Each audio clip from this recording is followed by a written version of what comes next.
یتیہون فی الارض فلا تأس علی القوم الفاسقین۔ یہ سورہ مائدہ کی آیت نمبر 20 سے آیت نمبر 26 تک ہیں جو آیتیں ہیں وہ تلاوت کی گئی ہیں، ان کا ترجمہ یہ ہے: اور اس وقت کا دھیان کرو جب موسیٰ نے اپنی قوم سے کہا تھا کہ اے میری قوم، اللہ کی اس نعمت کو یاد کرو جو اس نے تم پر نازل فرمائی ہے، کہ اس نے تم میں نبی پیدا کیے، تمہیں حکمران بنایا اور تمہیں وہ کچھ عطا کیا جو تم سے پہلے دنیا جہان کے کسی فرد کو عطا نہیں کیا تھا۔ اے میری قوم، اس مقدس سرزمین میں داخل ہو جاؤ جو اللہ نے تمہارے واسطے لکھ دی ہے، اور اپنی پشت کے بل پیچھے نہ لوٹو، ورنہ پلٹ کر نامراد ہو جاؤ گے۔ وہ بولے: اے موسیٰ، اس ملک میں تو بڑے طاقتور لوگ رہتے ہیں، اور جب تک وہ لوگ وہاں سے نکل نہ جائیں ہم ہرگز اس میں داخل نہیں ہوں گے۔ ہاں، اگر وہ وہاں سے نکل جائیں تو بے شک ہم اس میں داخل ہو جائیں گے۔ جو لوگ خدا کا خوف رکھتے تھے ان میں سے 2 مرد جن کو اللہ نے اپنے فضل سے نوازا تھا، وہ بول اٹھے کہ تم ان پر چڑھائی کر کے شہر کے دروازے میں گھس تو جاؤ، جب گھس جاؤ گے تو تم ہی غالب رہو گے، اور اپنا بھروسہ صرف اللہ پر رکھو اگر تم باقی صاحب ایمان ہو۔ وہ کہنے لگے: اے موسیٰ، جب تک وہ لوگ اس ملک میں موجود ہیں ہم ہرگز اس میں قدم نہیں رکھیں گے۔ اگر ان سے لڑنا ہے تو بس تم اور تمہارا رب چلے جاؤ اور ان سے لڑو، ہم تو یہیں بیٹھے ہیں۔ موسیٰ نے کہا: اے میرے پروردگار، سوائے میری اپنی جان کے اور میرے بھائی کے کوئی میرے قابو میں نہیں ہے۔ اب آپ ہمارے اور ان نافرمان لوگوں کے درمیان الگ الگ فیصلہ کر دیجیے۔ اللہ نے کہا: اچھا، تو وہ سرزمین ان پر 40 سال تک حرام کر دی گئی ہے، یہ اس دوران زمین میں بھٹکتے پھریں گے۔ تو اے موسیٰ، اب تم بھی ان نافرمان لوگوں پر ترس مت کھانا۔ ان آیات میں اللہ تبارک و تعالی نے بنی اسرائیل کے ایک انتہائی غلط رویے کا ذکر فرمایا ہے۔ پیچھے فرمایا گیا تھا کہ ان سے یہ عہد لیا گیا تھا، میثاق لیا گیا تھا کہ جو کچھ بھی اللہ تبارک و تعالی نے حکم دیا ہے ہم اس کی پابندی کریں گے، لیکن انہوں نے اس عہد کو جگہ جگہ پر توڑا تھا۔ یہاں جس واقعے کا ذکر ہے اس کا خلاصہ یہ ہے کہ یہ بنی اسرائیل در حقیقت حضرت یعقوب علیہ السلام کی اولاد تھے۔ یعقوب علیہ السلام کا دوسرا نام اسرائیل ہے، اور ان کا اصل وطن حضرت یعقوب علیہ السلام کا کنعان تھا، جو فلسطین کا ایک حصہ ہے۔ وہیں پر حضرت یعقوب علیہ السلام تشریف فرما تھے، لیکن جب حضرت یوسف علیہ السلام مصر آ گئے اور اللہ تعالیٰ نے ان کو مصر کی سلطنت عطا کی، تو انہوں نے اپنے والد کو، والدین کو اور سارے بھائیوں کو اپنے پاس مصر میں بلا لیا تھا۔ چنانچہ اس وقت سے حضرت یعقوب علیہ السلام کی اولاد مصر میں بس رہی تھی۔ یہ چونکہ فلسطین کا علاقہ چھوڑ کر آ گئے تھے، تو اس دوران اس فلسطین کے اوپر مختلف لوگوں کا تسلط ہوتا رہا، اور ادھر بنی اسرائیل بعد میں فرعون کے ظلم و ستم کا نشانہ بنے۔ لیکن جب اللہ تبارک و تعالی نے ان کو فرعون کے ظلم و ستم سے نجات عطا فرمائی، فرعون سمندر میں غرق ہو گیا اور اللہ تعالی نے ان کو سمندر پار اتار دیا، تو اس وقت ان سے حضرت موسیٰ علیہ السلام نے کیا بات کہی وہ یہاں پر مذکور ہے۔ اس وقت یہ بات فرمائی کہ اللہ تعالیٰ نے تمہیں فرعون کی غلامی سے نجات دے دی ہے اور تمہارا اصل وطن فلسطین ہے، تو تم بجائے اس کے کہ جا کر دوبارہ مصر میں آباد ہو، تو اللہ تعالیٰ کا حکم یہ ہے کہ تم اپنے اصلی مقام پر پہنچ جاؤ، اور وہ فلسطین ہے۔ فلسطین پر اس وقت ایک بہت ہی قداور قوم کا قبضہ تھا، جن کو عمالقہ کہتے ہیں۔ تو وہ بڑے بظاہر ڈیل ڈول میں بہت زبردست تھے، اور ان کے پاس جنگی ساز و سامان بھی کافی تھا۔ تو حالانکہ اللہ تبارک و تعالیٰ نے فرما دیا تھا کہ وہ زمین تمہارے لیے لکھ دی گئی ہے، اللہ تعالیٰ کی طرف سے یہ بات واضح فرما دی گئی تھی کہ وہ تمہارے لیے لکھ دی گئی ہے، یعنی وہ تمہیں مل کر رہے گی۔ تو لیکن تھوڑی سی ہمت کر کے تم اگر جا کر اس کو فتح کر لو گے تو وہ تمہارے قبضے میں آ جائے گی۔ مگر یہ بنی اسرائیل کے بیشتر لوگ، جن کی سرشت میں ایک نافرمانی پڑی ہوئی تھی، اللہ بچائے، تو انہوں نے کہا جی وہاں تو بہت طاقتور قوم رہتی ہے اور ہم ان کا مقابلہ نہیں کر سکتے، تو اگر ہم جب تک وہ وہاں موجود ہے ہم اندر نہیں جا سکتے۔ اب یہ بزدلی کا مظاہرہ کیا،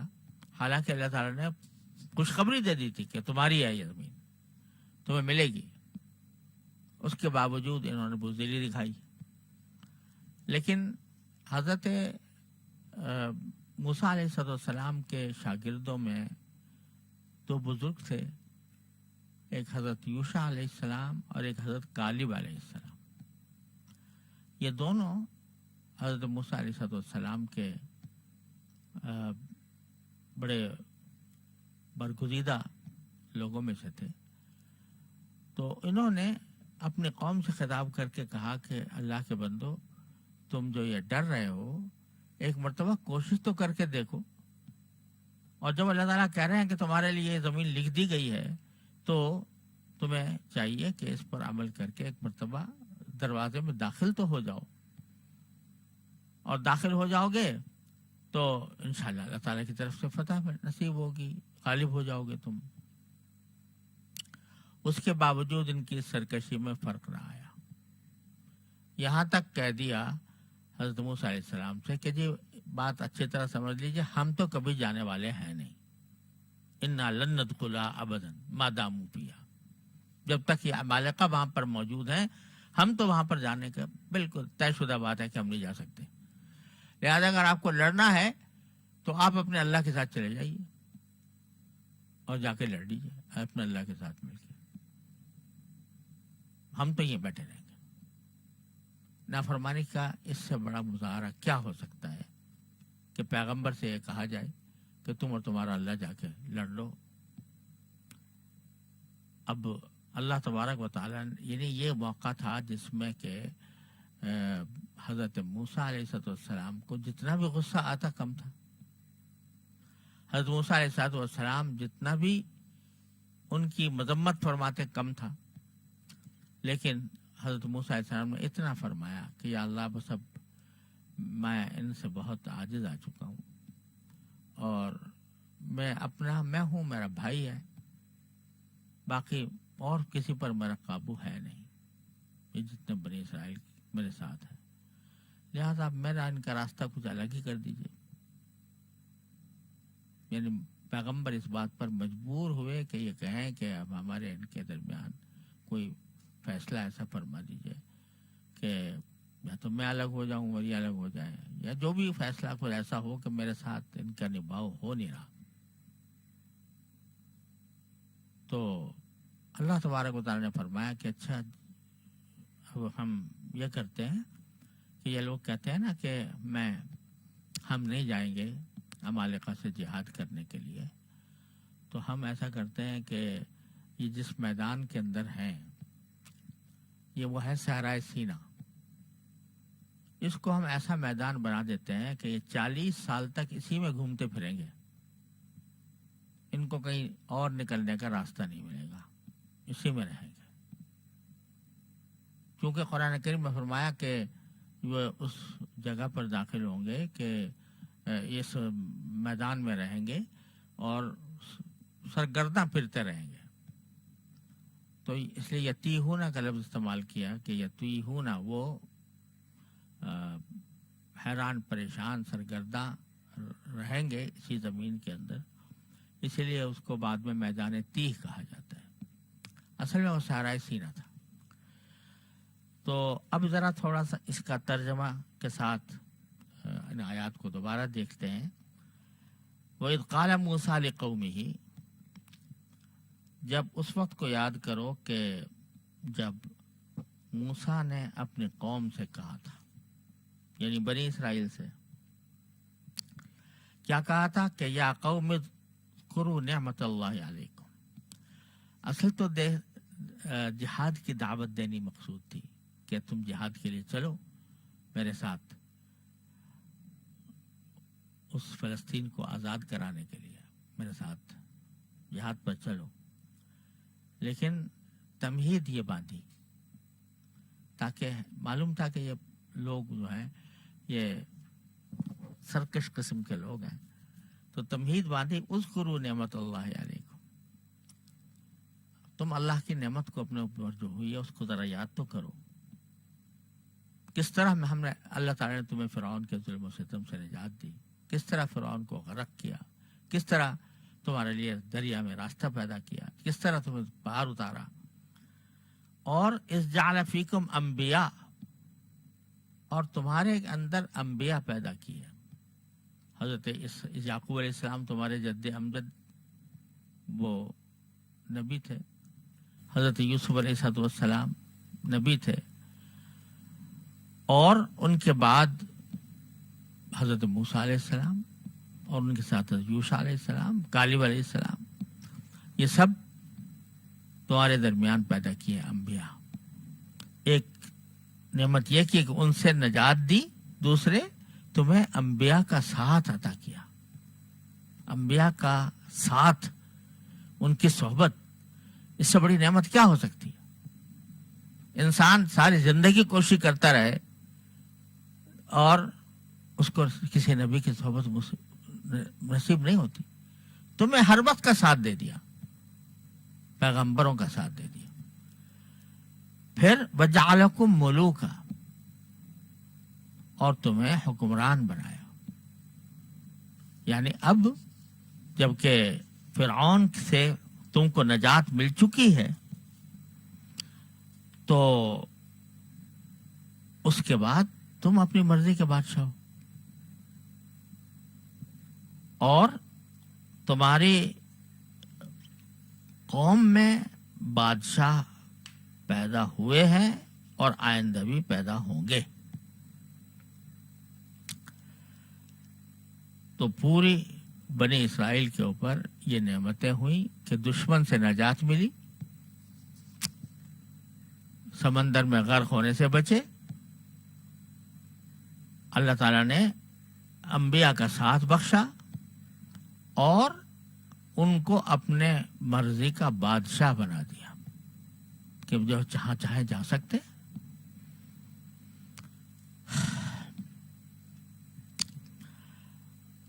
اور فرمایا کہ وَآتَاكُم مَّا لَمْ يُؤْتِ أَحَدًا مِّنَ الْعَالَمِينَ،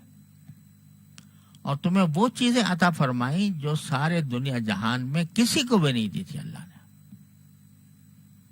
کیا چیزیں؟ کہ آج تک کسی کے لیے اللہ تعالیٰ نے سمندر نہیں پھاڑا تھا، تمہارے لیے پھاڑا. آج تک کسی کو اتنے زبردست جابر بادشاہ سے اتنی آسانی کے ساتھ نکالنے کا راستہ اللہ تعالیٰ نے پیدا نہیں کیا تھا کسی اور کے لیے، تمہارے لیے کیا. تو آتاکم ما لم یؤت احد من العالمین. اور فرمایا کہ یہ ساری تمہید بنانے کے بعد کہ اللہ تعالیٰ کی نعمتوں کو یاد کرو اور نعمتوں کی قدر کرو اب قدر کرتے ہوئے اب میں تم سے کہتا ہوں کہ یا قوم ادخلوا الارض المقدسۃ التی کتب اللہ لکم، اے میری قوم اس زمین میں داخل ہو جاؤ جو مقدس زمین ہے، اس سے مراد فلسطین اور بیت المقدس وغیرہ کا علاقہ، اس مقدس سرزمین میں داخل ہو جاؤ جو اللہ نے تمہارے لیے لکھ دی ہے، کتب اللہ لکم، پہلے سے ان کو بتا دیا کہ تمہارے مقدر میں اللہ نے لکھ دی ہے، یہ تم اس کے وارث بننے والے ہو، اس میں داخل ہو جاؤ، یعنی جہاد کے لیے۔ اب یہاں حضرت موسیٰ علیہ السلام نے براہ راست یہ نہیں کہا کہ بھائی چلو جہاد کو چلو، یہ نہیں کہا کہ چلو بھائی لڑائی لڑیں گے، جنگ کریں گے، بلکہ اس کا جو نتیجہ ہونا تھا اس کو بیان فرمایا کہ داخل ہو جاؤ اس زمین میں جو کہ مقدس ہے اور تمہارے لیے اللہ نے لکھ دی ہے۔ یعنی وہ جہاد جو ہوگا وہ تو ایک ذریعہ ہوگا، لیکن اصل مقصد، اصل نتیجہ اس کا یہ ہوگا کہ تم مقدس میں داخل ہو جاؤ گے۔ وَلَا تَرْتَدُّوا عَلَىٰ أَدْبَارِكُمْ، اور تم اب الٹے پاؤں پیٹھ کے بل، پیٹھ کی طرف نہ لوٹو، یعنی اللہ نے تمہیں ایمان کی دولت دے دی ہے اور انبیاء کا ساتھ عطا فرمایا ہے، تو اب لوٹ کر تم کفر کی طرف نہ جاؤ کہ تم اگر یہ کرو گے تو گویا ایک طرح سے کفر کر رہے ہوگے اور اللہ تعالیٰ کے احکام سے نافرمانی کر رہے ہوگے۔ یہاں قرآن کریم نے زمین کا لفظ استعمال کیا، الارض المقدسہ، تو اس ارض مقدسہ سے کیا مراد ہے؟ تو یوں تو اس کے بارے میں مختلف اقوال ہیں کہ اس سے مراد فلسطین ہے۔ بعض حضرات نے یہ فرمایا ہے کہ اس فلسطین کی حدود یہ ہیں کہ اریحہ کے شہر کو جو نہر اردن اور بیت المقدس کے درمیان دنیا کا قدیم ترین شہر تھا اور آج تک موجود ہے، اس کو ارض مقدسہ قرار دیا گیا۔ اور بعض روایات میں ہے کہ اس شہر کے 1000 حصے تھے، ہر حصے میں ہزاروں باغات تھے، اور بعض حضرات نے یہ بھی فرمایا کہ ارض مقدسہ سے مراد دمشق، فلسطین اور بعض کے نزدیک اردن بھی اس میں داخل ہے۔ اور حضرت قتادہ فرماتے ہیں کہ ملک شام پورا ارض مقدس ہے۔ اللہ تبارک و تعالی نے اس کو مقدس کس طرح بنایا کہ در حقیقت یہ حضرت ابراہیم علیہ السلام جب یہاں پر تشریف لائے تو ایک روایت میں آتا ہے، تفسیر ابن کثیر وغیرہ میں مذکور ہے کہ اللہ تبارک و تعالی نے حضرت ابراہیم علیہ السلام سے یہ فرمایا تھا کہ اے ابراہیم، یہاں سے آپ جہاں تک نظر ڈالو، جہاں تک آپ کی نظر پہنچے گی، ہم نے اس کو ارض مقدس بنا دیا۔ یہ لبنان کے پہاڑ پر چڑھے ہوئے تھے حضرت ابراہیم علیہ السلام، اور اس وقت اس روایت کے مطابق اللہ تعالیٰ نے یہ فرمایا۔ تو در حقیقت اس ارض کو، جو اس زمین کو جو مقدس کہا گیا ہے، تو حضرت ابراہیم علیہ السلام کے یہ کئی عمل بھی ہو سکتا ہے جو اللہ تعالیٰ کے حکم سے کیا گیا، تو نظر دوڑائی جہاں تک گئی تو وہ ساری ارض مقدس بن گئی۔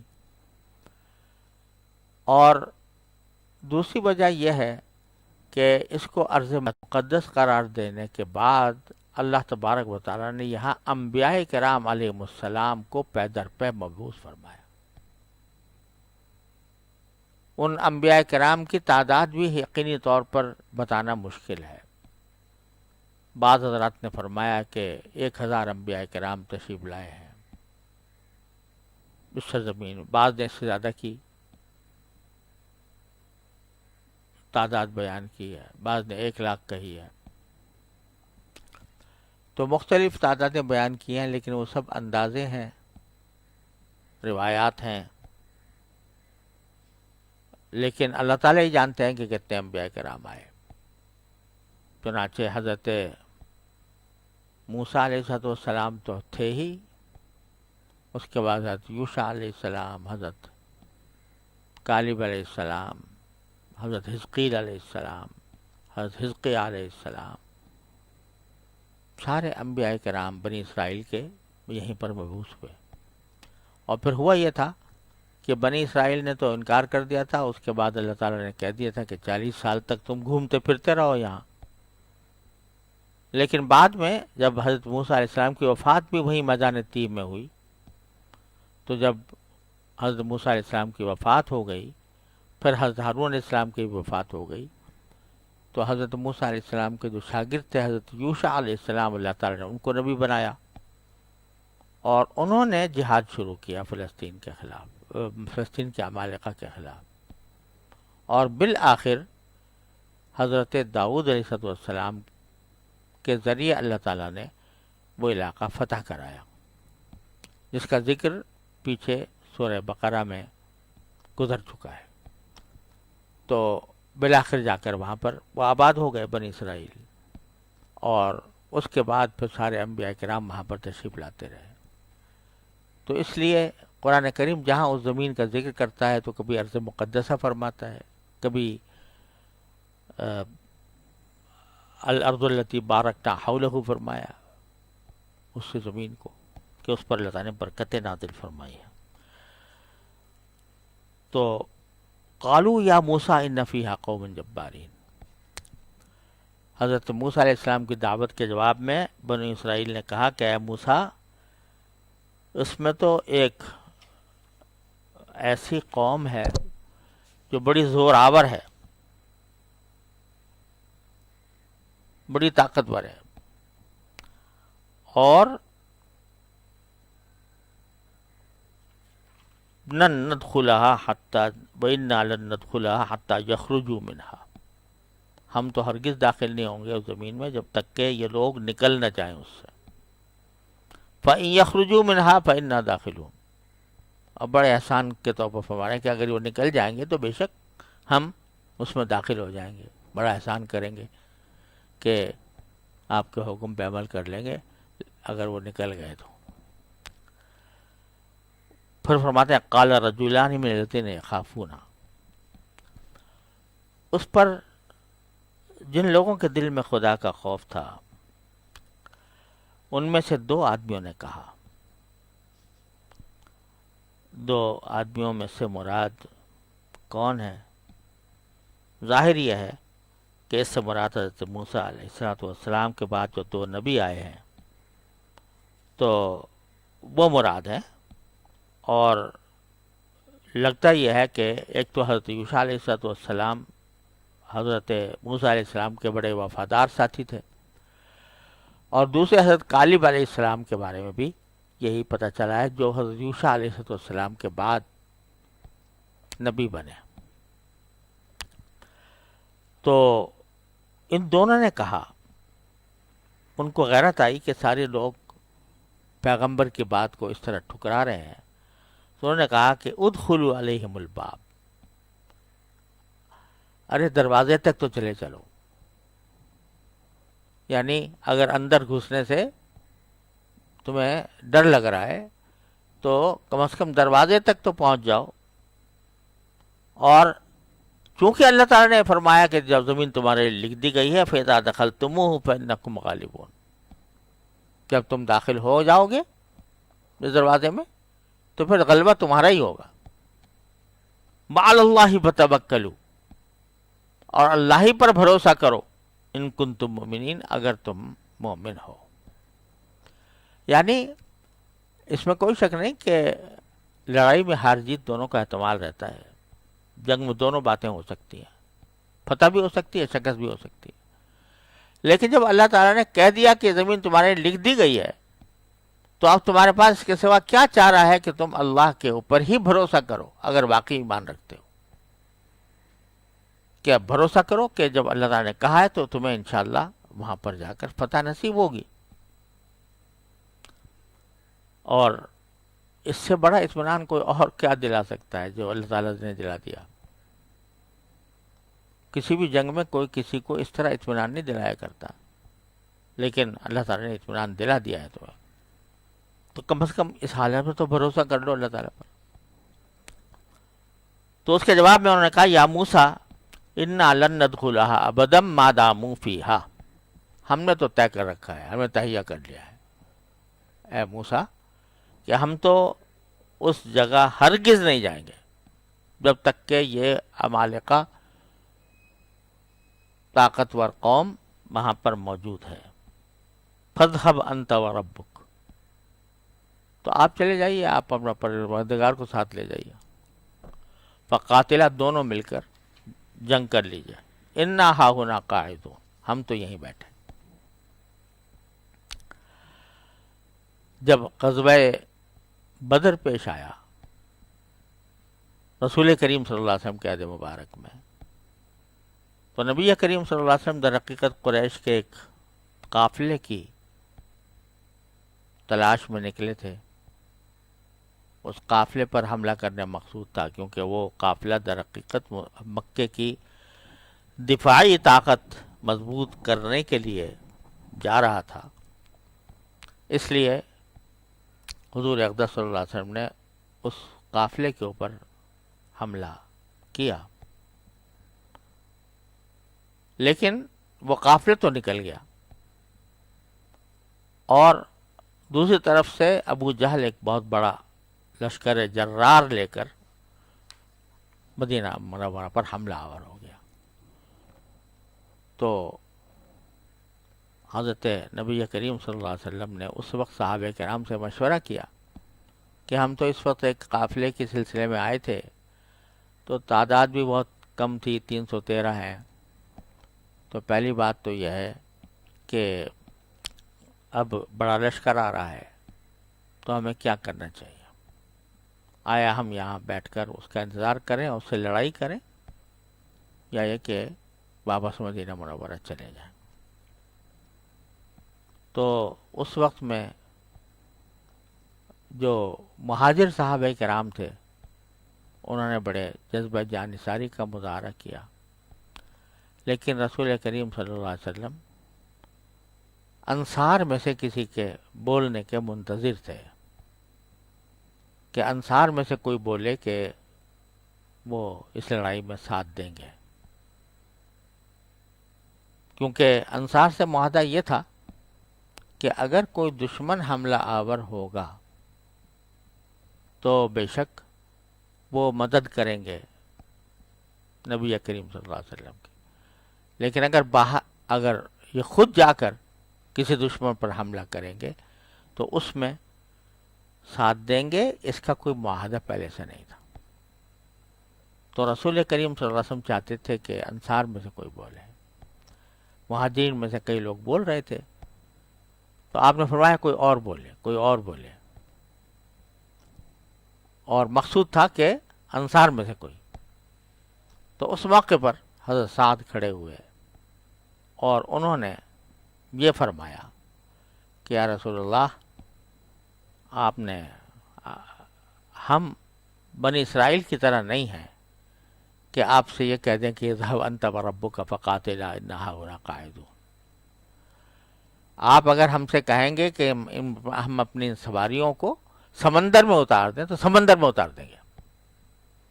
ہم یہ نہیں کہیں گے کہ اذهب انت وربک فقاتلا، کہ تم اور اللہ جا کر لڑ لو، ہم یہیں بیٹھے ہیں۔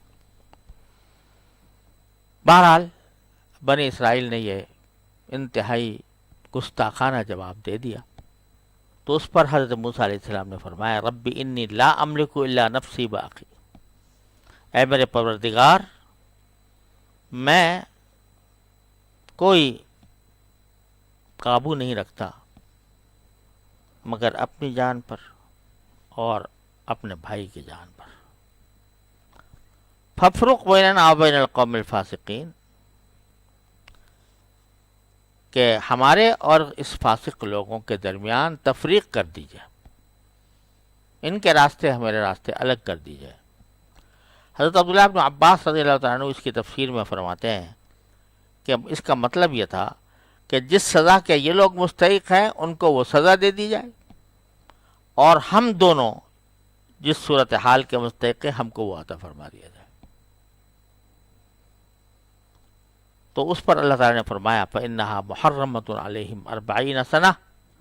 یہ ارض مقدسہ ان پر حرام کر دی گئی ہے 40 سال تک، 40 سال تک یہ داخل نہیں ہو سکیں گے۔ یتیہون فی الارض، اور یہ بھی نہیں کہ ان کو کوئی اور وطن دے دیا جائے گا،